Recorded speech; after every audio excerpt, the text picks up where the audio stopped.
Now turn to page 30 in your student books. We're going to read aloud the 6 traits of writing.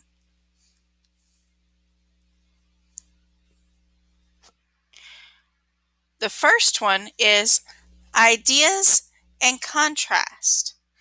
That means that you focus on the main ideas or storyline.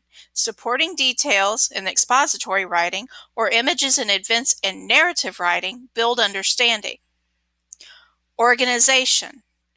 In organization, the order of ideas and supporting details in expository writing, or clear beginning, middle, and end in narrative writing, makes sense.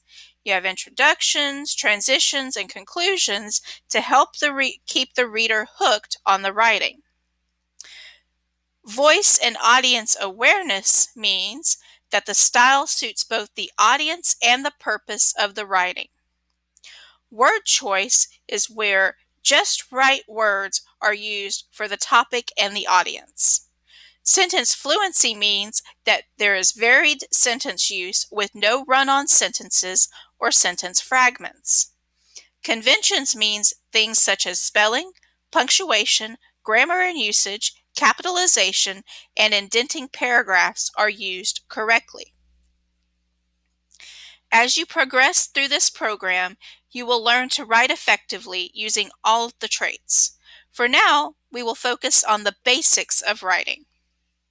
This unit's focus is on sentence fluency. In the description, it mentions varied sentence use and avoiding run-on sentences. Since those elements haven't been taught, we will focus our attention on avoiding sentence fragments. As you write your summary, be sure to use complete sentences that answer both the who or what did it and the what did they do questions. Remember, a sentence begins with a capital letter and ends with punctuation. Eventually, sentence fluency will mean more than writing in complete sentences, but for this unit, that will be our focus. Now turn to page 31, and then we'll be on 32 in the student book.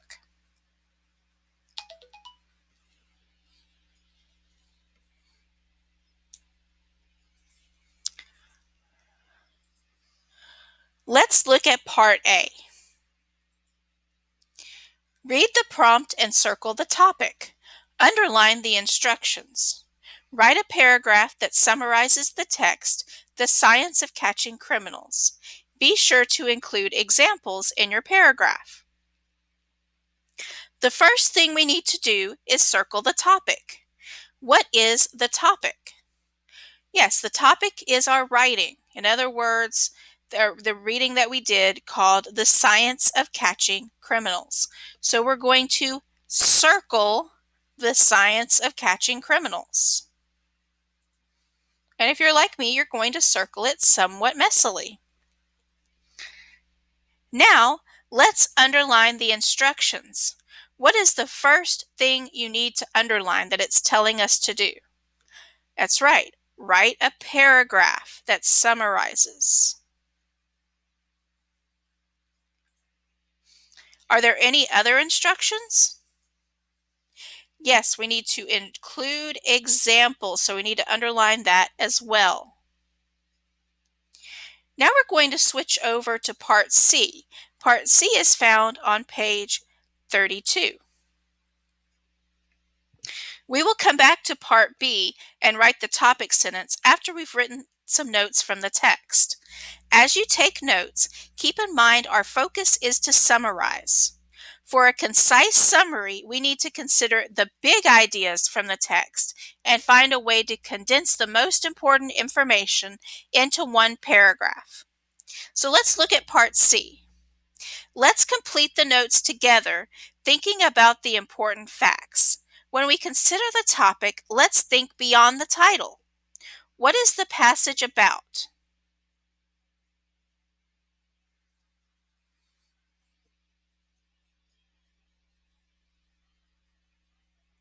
So our topic is going to be solving crime with forensic science.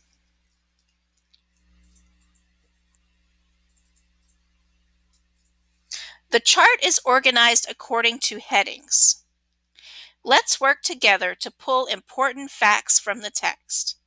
We will then use the notes to summarize the text.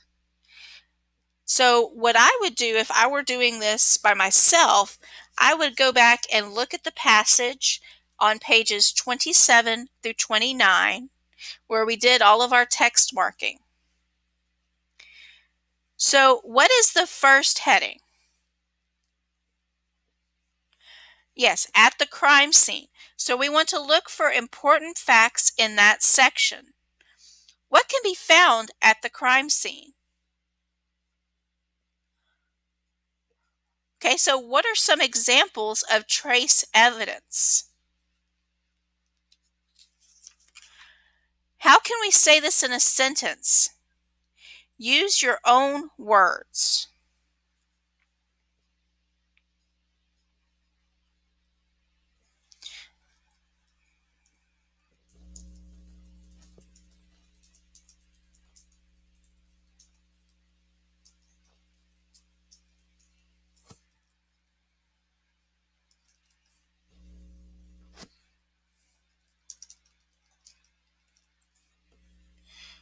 Write this sentence under important facts.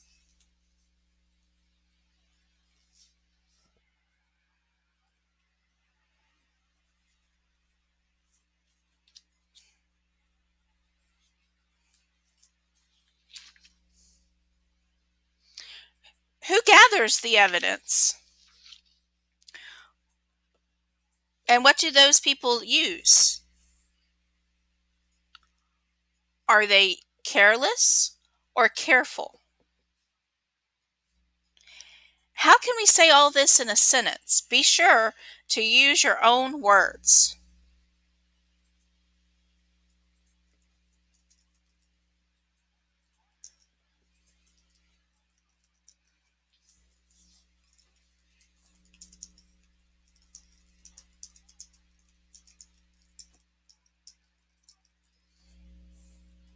Write this sentence under important facts. What is the next paragraph about?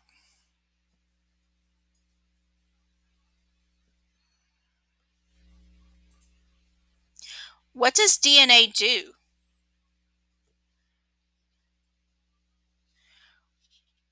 Where is it found? How is it like a fingerprint? How does it help catch a criminal? Write 3 important facts about DNA under important facts in your own words.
What is the last heading?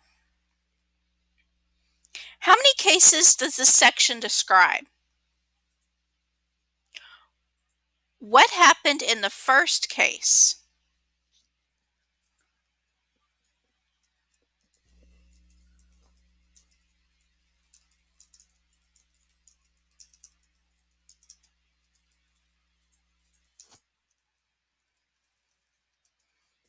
Write this under important facts.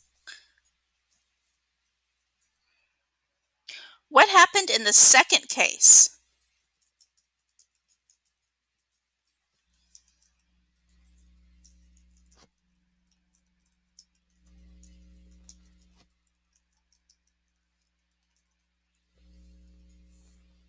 Write this under important facts. Remember to use your own words. What do both cases have in common?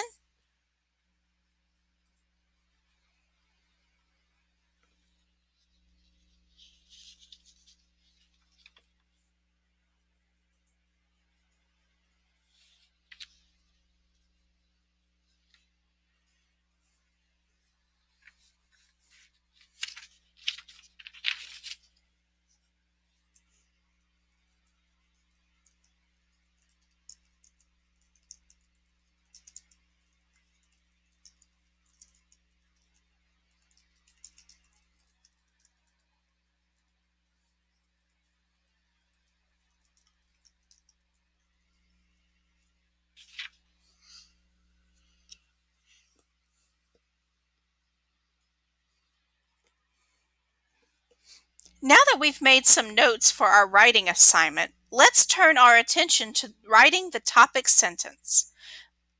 Let's go to page 33 in our student books.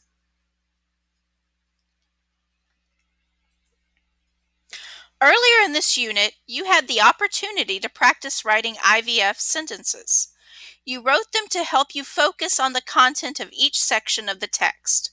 Let's review what the initials stand for. What does the I stand for? That's one of our vocabulary words. What does the V stand for?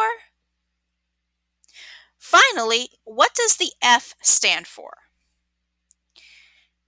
Think about how you can write your own IVF statement to serve as a topic sentence for the summary paragraph.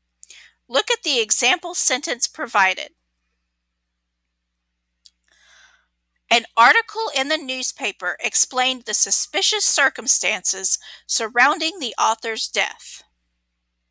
What is the source of information? What is the verb? Notice the writer didn't choose a verb like told or said. Weak verbs won't hook a reader, and that's what we want to do. Remember, verbs are the workhorses in a sentence, and in a topic sentence, it really helps us set the tone. What's the big idea in the article? This is how they finish the thought. Think about these three elements as you write your topic sentence. Now let's go back to page 31.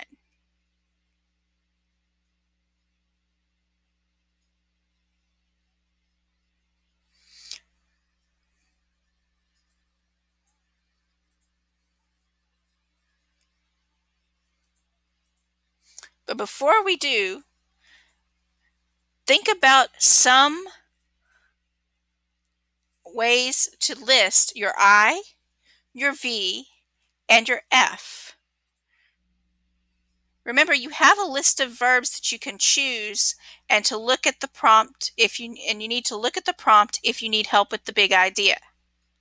So I'm going to give you a few minutes to write a topic sentence.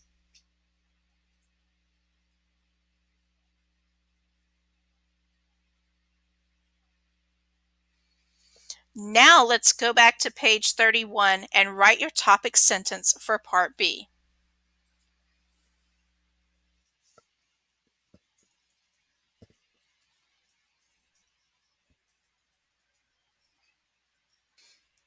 Now let's return to page 33 in our student books. Any pattern that we examine for writing a topic sentence can also be used to help us end our paragraph. Good writers use topic sentences to help readers know what they can expect in a paragraph, and they also restate the topic sentence to help wrap up a paragraph. The concluding sentence gives writers a chance to emphasize why the information is important. Let's work on writing a number topic sentence that we can use to restate our IVF topic sentence. It will become our concluding sentence.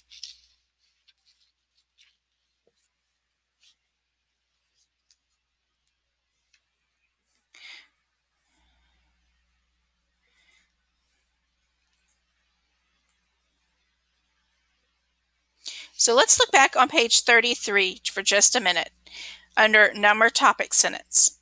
You're going to use this kind of sentence if the written response can be quantified or counted, or if it's an amount. Consider using specific number words like 2 or 3, or more general number words like several, some, or many. Notice the number word isn't always an actual number. Let's look at our example sentence. Several suspicious circumstances surrounded the author's death. Here, the example sentence uses several. The topic is still suspicious circumstances surrounding the author's death. Read the sample topic sentence. Do you see how nicely wraps up a summary of an article about an investigation of the actor's death? It provides a pattern that helps us vary our sentence structure while restating the focus of the paragraph. Use this pattern to restate your topic sentence about forensic science. What number words do you think would work for this paragraph? We might have a hard time with a specific number. What about the topic? How can we identify the topic without using the name of the text? Remember to look back at the prompt to determine the topic. So let's write a number topic sentence.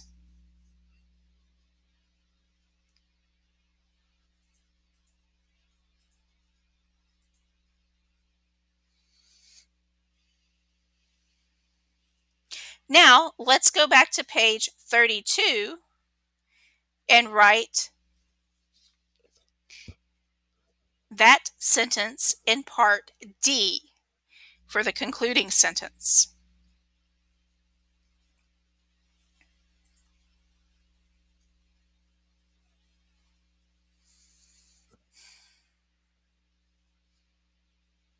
Like a set of bookends, you have sentences that will frame your summary paragraph. Look over your 2-column notes on page 32. Read each one to yourself. If it's a complete sentence, does it make sense? Did you leave out any important words? If so, add them. If it isn't a complete sentence, what words could you add to make it a sentence complete? Remember, a sentence has a subject and a verb. When you say it out loud, it makes sense and sounds like a complete idea. I'm going to give you a few minutes to look over your notes.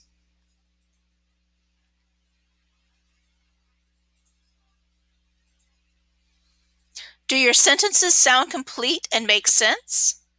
If not, work to fix them.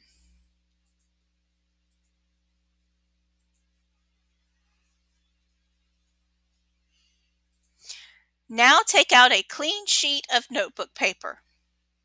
It's time to write your summary paragraph. Begin your summary paragraph by writing your topic sentence from the middle of page 31. Since you are writing a paragraph, be sure to indent the first line. When you indent, you leave a space. You have the beginning of your paragraph. Next, you need to write the body of your paragraph. The body is all the sentences in the middle. Where do you think these sentences will come from?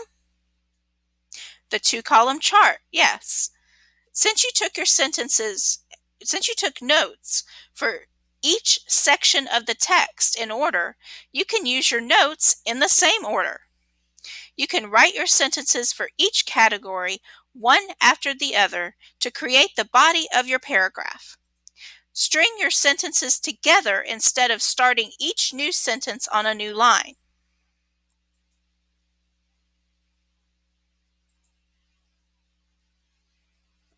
Now, add your concluding sentence from the bottom of page 32.